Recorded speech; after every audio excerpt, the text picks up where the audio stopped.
लोकसभा चुनाव में तमाम पार्टियां हैं अपने दांव पेच को खेल रही हैं, अपने प्रत्याशियों को जिताने के लिए पूरी ताकत झोंक दे रहे हैं। जी हाँ, जौनपुर की अगर हम बात कर ले, जौनपुर में धनंजय सिंह की पत्नी श्रीकला धनंजय जो है चुनावी मैदान में है और पूरी तरह से चुनाव लड़ रही हैं। तो वहीं पर आज एक बड़ा खुलासा करते हुए समाज विकास क्रांति पार्टी के राज्य अध्यक्ष ने प्रेस वार्ता करते हुए उन्होंने कहा कि कर्नाटक का हमारा एक प्रत्याशी जो है निर्विरोध जीतने के कगार पे है। उन्होंने किस तरह से प्रत्याशी जीत सकता है इसके बारे में उन्होंने जानकारी बताई है, क्योंकि वो एक फाइल जो है एक याचिका दाखिल करने जा रहे हैं हाई कोर्ट में, जिसका उन्होंने बाकायदा खुलासा भी किया है। और उन्होंने कहा है कि हमारा एक प्रत्याशी जो है जीत जाएगा और जौनपुर में मैं भी मजबूती के साथ चुनाव लड़ रहा हूँ, जिससे कि जनता का समर्थन भी मिल रहा है। तो कहीं न कहीं जिस तरह से अशोक सिंह आज प्रेस वार्ता करते हुए एक बड़ा खुलासा किया है कि उनका एक प्रत्याशी जो है निर्विरोध जीत सकता है, तो कहीं न कहीं अन्य पार्टियों में भी इसको लेकर के काफ़ी हलचलें तेज मच गई हैं। वहीं अगर जौनपुर चुनाव की बात कर लें कि अशोक सिंह जिस तरह से मजबूती के साथ चुनाव लड़ रहे हैं, उसको लेकर के अन्य दलों में भी एक हलचल सी मची हुई है। जी हाँ, आपको बता दें कि जौनपुर में भारतीय जनता पार्टी के प्रत्याशी कृपा शंकर सिंह और बसपा से जो है धनंजय सिंह की पत्नी श्रीकला धनंजय मैदान में है, तो वहीं सपा से बाबू सिंह कुशवाहा को उतारा गया है। तो और स्वयं यहाँ के राष्ट्रीय अध्यक्ष अशोक सिंह दावेदारी ठोक रहे हैं। तो चुनाव काफ़ी दिलचस्प हो चुका है, लेकिन जिस तरह से उन्होंने आज अपने प्रत्याशी के जीतने के मामले को लेकर के खुलासा किया है, वो कहीं न कहीं चर्चा का विषय बन गया है। अशोक सिंह ने क्या कुछ कहा है, आप भी सुनिए। सोच रहे कि सपा की सरकार बने और हम घोटालेबाज हूँ तो घोटाला करूँ, तो उनका कुछ अस्तित्व नहीं है। ठीक है, वोट बैंक जो होगा उनका, वो वोट बैंक अपना लेके जाएंगे, यहाँ पे वोट काटने का काम करेंगे और उनको उनके ही कार्यकर्ता उनका पुतला जला रहे हैं। इसका आपके पास आप पूछिए तो मेरे पास सबूत है, इसका मेरे पर रिकॉर्डिंग है। जीत को लेकर पूरे आश्वस्त दिख रहे हैं, कह रहे हैं कि हमारी जीत तो पक्की है। हवा में मोदी जी ने क्या कहा था? मोदी जी ने क्या कहा था? अमित शाह से पूछा गया था, क्या कहा?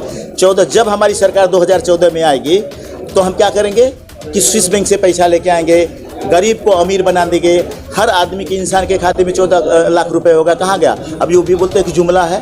तो 2014 में भी सरकार आई, 2019 में सरकार आई। बार बार वो चीज़ें नहीं होती है, बार बार लोग आपको आजमाते नहीं हैं। अब आप 400 नहीं 40 रखना आपको मुश्किल हो जाएगा। जाति समीकरण कैसे हम तो मैं तो वही तो कह रहा हूँ, हमारे ऊपर ठप्पा नहीं है, हम इनके अनुयायी हैं।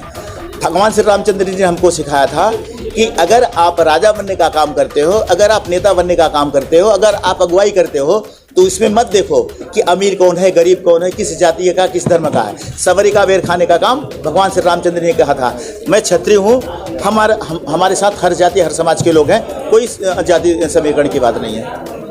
आज कॉन्फ्रेंस करने का क्या इसके पहले भी आप कई बार कॉन्फ्रेंस करते हैं। आज कॉन्फ्रेंस करने का काम एक था, एक तो जो चीज़ों को बताना था कर्नाटक और उसकी बात बताना था। तीसरा सबसे अहम मुद्दा था, कुछ लोगों ने मुझे कहा, जैसे अभी पत्रकार महोदय ने हमसे सवाल किया कि आपने कहा था धनंजय जी का समर्थन, अभी उनकी पत्नी भी आ गई हैं, कुशवाहा भी आ गए हैं। तो हमें कोई ये न कहे कि आप बैठ गए क्या, आप चुनाव नहीं लड़ रहे हो क्या। तो मैं आया हूँ कहने के लिए कि मैदान में आया हूँ, और जौनपुर में पहले भी था, अभी भी हूँ। अब तो पार्टी बनाई है, इस पार्टी को राष्ट्रीय स्तर पे दर्जा दिलाने का काम करूँगा। जौनपुर से जाऊँगा नहीं, लोगों जैसे रवि किशन आए और चले गए, ठीक है, तो बहुत सारे लोग आते हैं और चले जाते हैं। कृपा शंकर सिंह आए हैं, चले जाएंगे, बाबू सिंह कुशवाहा आए हैं, चले जाएंगे। मैं ये कहने के लिए आया हूँ प्रेस कॉन्फ्रेंस में, चुनाव लड़ने के लिए आया हूँ, तो चुनाव भी लड़ूंगा, जौनपुर का विकास करूंगा।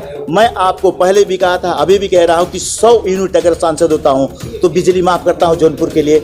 मैं आपको पहले भी कहा था, अभी भी कह रहा हूं, किसान जो 60 साल के ऊपर उनको पेंशन देने का काम करूंगा। मैं पहले भी कहा था, अभी भी कह रहा हूं कि ओवरब्रिज बनवाने का काम करूंगा, जो यातायात की समस्या है। मैं पहले भी कहा था, अभी भी कह रहा हूँ, खेल का मैदान बदलापुर में बनवाने का काम करूंगा अगर मैं जीत के आता हूँ तो।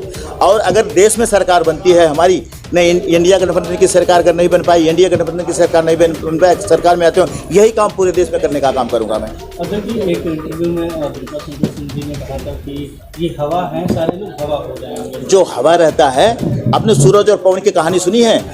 सूरज और पवन की कहानी, सूरज को क्या कह रहे थे पवन देवता जी सूरज भगवान को कि आप हवा हो, आप कपड़े नहीं उतरवा सकते। हमने बचपन में कहानी सुनी थी। तो जो कहता हवा है ना, तो हवा ही है वो, हवा में आए, हवा में चले जाएंगे। ये मैं लिख के देता हूँ आपको। आप कह रहे हैं कि कृपा शंकर सिंह बॉम्बे चले जाएंगे, आप भी बॉम्बे से बिलोंग करते हैं, वहाँ पे आप तो कैसे आप कर पाएंगे? कृपा शंकर सिंह एक चीज़ बता दे, जो जब होम मिनिस्टर थे, मैंने दमोदरा में जाके रूम बनवाने का काम किया है। मैं अपने गांव में सड़क बनवाने का काम किया, ब्रिज अपने फंड से। अभी मैं सांसद हूँ, न विधायक हूँ, न मंत्री हूँ, न प्रधान हूँ, लेकिन ये होम मिनिस्टर है। जौनपुर वालों के लिए एक काम बता दें, मैंने बदलापुर की लड़की को अपने विद्यालय में प्रिंसिपल बनाने का काम किया है। मैं जौनपुर लोगों को जौनपुर के बच्चों को बॉम्बे में मेरा स्कूल है फीस माफ करने का काम किया है। कृपा शंकर सिंह एक बता दे, जब होम मिनिस्टर थे हम तो कुछ नहीं थे, हमने सब काम किया है, जगह जगह हमने डोनेट किया हुआ है। मैं डंके की चोट पे करता हूँ। आचार संहिता लागू हुई, मैं 51 का चेक दे के आया पत्रकार के परिवार को, क्योंकि बेचारा वो असहाय है तो उसको मदद करने की जरूरत है। कृपा शंकर सिंह कब गए? जब होम मिनिस्टर थे तब गए थे कि नहीं, अभी बताओ।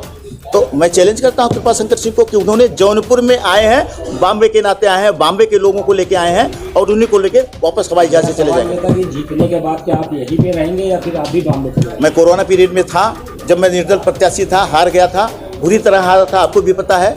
मैं तब से नहीं गया हूँ, अब क्या जाऊँगा? अब तो मैंने पार्टी बनाई है, अब तो मैं किसी के पीछे नहीं दौड़ूंगा। मुझे टिकट चाहिए, मेरा खुद की पार्टी, खुद का टिकट। जौनपुर को पहले विकास करूँगा, फिर देश का विकास करूंगा। पहले जौनपुर का विकास होगा, फिर देश का विकास होगा। पहले अपने माँ बाप को रोटी खिलाऊंगा, फिर गांव वालों को निमंत्रण दूंगा।